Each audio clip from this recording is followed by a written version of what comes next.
Hala, hala mga Mare, so ayan, mag-o-overnight kami. Papunta kami ng Balud. Balud ba? O yung Palani? Basta doon sa Palani kami. Uwi ka sana kami sa Aroroy. Kaso nag-decide nga kami na sa Palanila lang. Hindi kasi namin kabisado. O hindi namin kasi alam yung mga resort doon kaya hindi kami sanay doon sa parting Aroroy. Kaya pa nag-decide kami na sa Palanila lang kami ulit kasi mas more on Palani kami. So ayan, habang nga papunta nga kami doon mga Mare, nasiraan yung elf. So ang hirap pa naman ng signal dito. Kaya maghahanap pa muna kami ng signal papuntang ah Palani na yan mga Mare. Medyo malapit-lapit. Nahirapan pa naman kaming tumawag para lang sana kumuha ng isa pang sasakyan para doon sa maghihila ng elf paggilid. Kasi nasa liblib nga na lugar yon. So mahirap iwan yung sasakyan na walang katao-tao. So ayan na, dito na kami sa may sakto-sakto pagdating namin, nandiyan na yung sunset. Napakaganda ng sunset. Sabi ko nga kuhanan ko nga kasi hindi pa ako masyadong nakapag ng sunset. So lagi naman kami dito sa Palani pero hindi ako nakakapag-focus sa paglubog ng araw. Yung mga bata nga nagpipicture-picture na nga sila kasi ang ganda daw ng reflect ng paglubog ng araw. Ayan, medyo nakikita nyo naman mga Mare, wala masyadong tubig dito sa may harapan.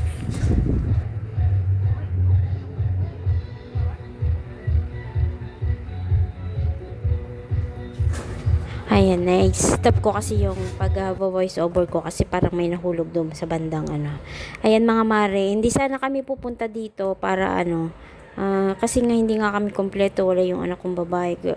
Pag nag-outing kasi kami, gusto ko kompleto yung mga bata. Sabi naman ng asawa ko, di punta na lang kami, basta kami lang, tapos wag muna tayong mag-invite kasi nga yung budget nga inaano namin. Iniisip ko rin nga crisis ngayon, yung sa gasolina, alam niyo naman mga Mare, tumataas.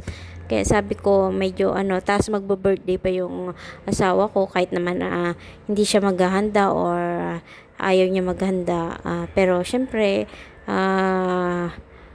maghahanda na lang kami ng konti lang. Medyo hindi kagaya nung na bongga kasi nga yung mga mga Mare, so hindi natin alam na ganito nga darating yung crisis na ganito. Kaya kahit papaano makakapag-enjoy pa rin yung mga bata. So ayan, ayun nga lang mga Mare, hindi ako makakaligo kasi nga buwan ng dalaw ko nga. Ayan, napakasaklap naman nataon pa na may buwan ng dalaw ako. Gusto ko sana nga medyo tampisaw sa kasi nung mga Mare, nung kada may ako, may buwan ng dalaw ako, tapos mag-aano ka dyan sa dagat. Ewan ko lang kasi nangangati yung bandang tiyan ko, tapos nagkakasugat-sugat siya. So sabi ko nga din sa anak ko, pag maligo siya sa dagat, wag siyang magbabad sa na may siya, may buwan ng dalaw. So ayun mga Mare, ang ganda-ganda talaga ng sunset. Parang siya, parang na-amaze ako. Sobrang pulang-pula siya. Ang sarap, ang ganda niyang i-picture kaso gusto ko nga i-video yung paglubog niya. Sobrang bilis, parang wala pang 1 minuto talaga na lumubog siya. Kinukuhanan ko nga yung mga bata. Tuwang-tuwa sila nga dahil yung reflect ng paglubog ng araw doon sa dagat nga daw. Napakaganda niyang tignan kasi nga kita mo doon sa dagat, tapos yung parang ang ganda niyang iguhit talaga sa sa basta yun, magandang iguhit siya.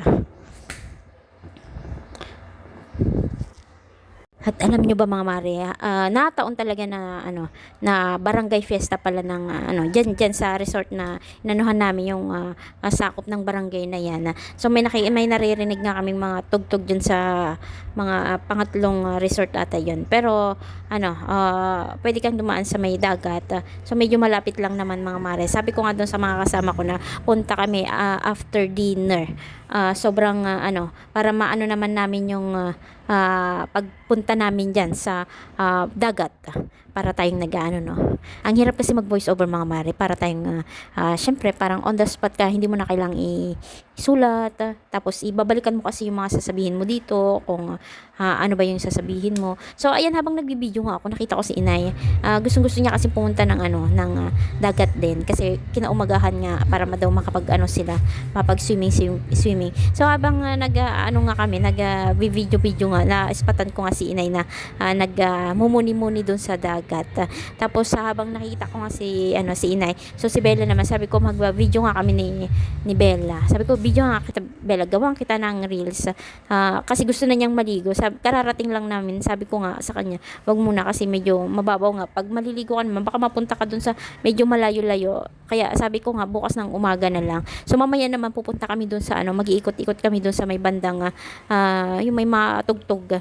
So titignan namin kung anong meron dun, kung may mapapanood ba kami. Kasi nga daw sabi nung nga dyan, bantay dyan sa resort na sakto barangay fiesta nga daw.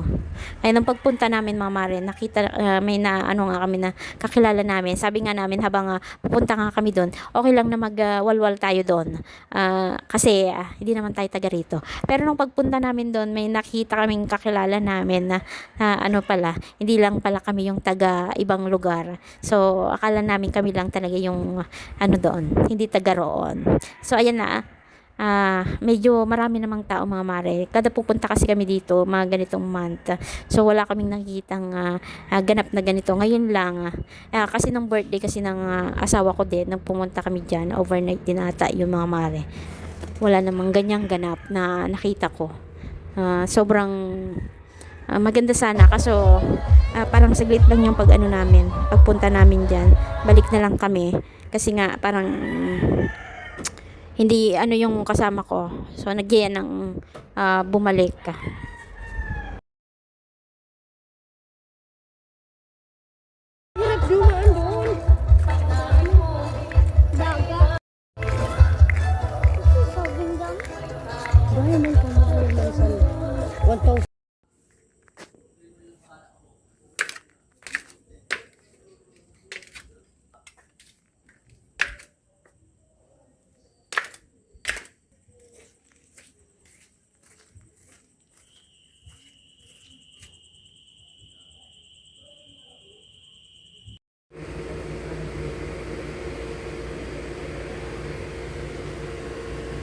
Kamalay sa listahan?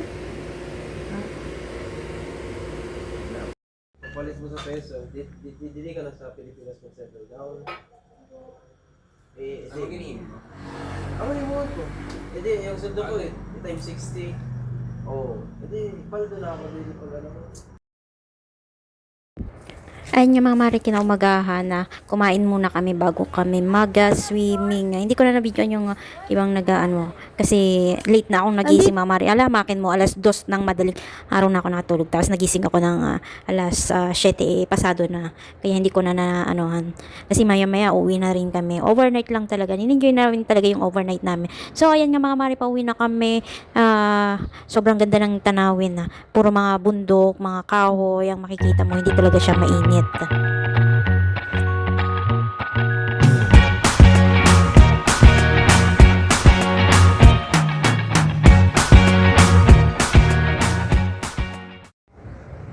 So, hello, dito na kami nakauwi na. Ayan na, overnight lang talaga. Para ma-enjoy namin yung gabi. Kasi nga tinatamad nga yung asawa ko na magpupunta kami doon ng halimbawa ganitong umaga, tapos pupunta kami doon ng mga 10, ganun. Tapos darating kami ng 11, tapos uuwi ng hapon. Ayaw niya kasi yun. Kasi uiinom nga sila. Pag pumupunta kasi kami ng dagat, kailangan mag-iinuman sila. Ayan. Kaya nakakatamad daw magbiyahe ng nakainom. So, syempre, for safety nga, mapangit naman. Tapos gabi. Kaya mas gusto niya ng overnight. Prefer niya ng overnight. Nag-decide nga kami na Sunday kami pupunta. So, expected namin punuan na. Tapos, last year kasi ganoon, halos wala kaming makuhang bakanting cottage at saka bakanting room. Ang kinuha namin kasi maramihan. And then, nung pagpunta kasi namin dun, as in talagang no choice kami kundi sa dulo. So, pangit kasi sa dulo, medyo walang masyadong tubig at saka mababaw lang. Kahit gabi na siya. Eh, gusto ko, sabi ko, dito kami sa left side. Ayoko sa right side kasi. Pag pupunta ka kasi doon, pa right, mas medyo maganda kasi yung doon. Mag-swimming. Mas maganda kasi mag-swimming. So, nung pagpunta namin, nakapag-rent na kami. So, sabi nung nagbabantay doon, walang masyadong tao daw. As in, kahit nung Saturday, wala daw masyado. Kahapon nga, Saturday. So, nag-decide kasi kami na Sunday para Monday ka ko. Siyempre, pasukan na yan, may opisina na yan, kaya wala na tayong kagaw. Sabi ko, mag-uuwian na yung mga magre-rent, sabi ko nga sa asawa ko. So, nag-decide kami na Sunday. So, pagdating namin, yun nga, sabi ng bantay doon na walang masyado. Kasi nga, crisis, lalo na sa, ano siguro, dahil sa pagtaas ng gasolina, udo, yun siguro, kasi mahal na, dumoble kasi, syempre pag magagastos ka ng gasolina at kudo, doble, kaysa sa ngayon, triple, sabi na natin triple, so, ay mahal, pag ano nga namin doon, wala nga masyado, so nataon lang na piyesta doon, barangay piyesta, kaya nakataon na nakapaglibang-libang kami, nakapag-ikot-ikot kami.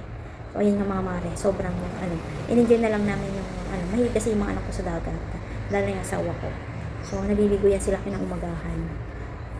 That's it for today mga mare. Please like, share, and subscribe for my YouTube channel. Bye-bye. Yun lang po. Bye-bye.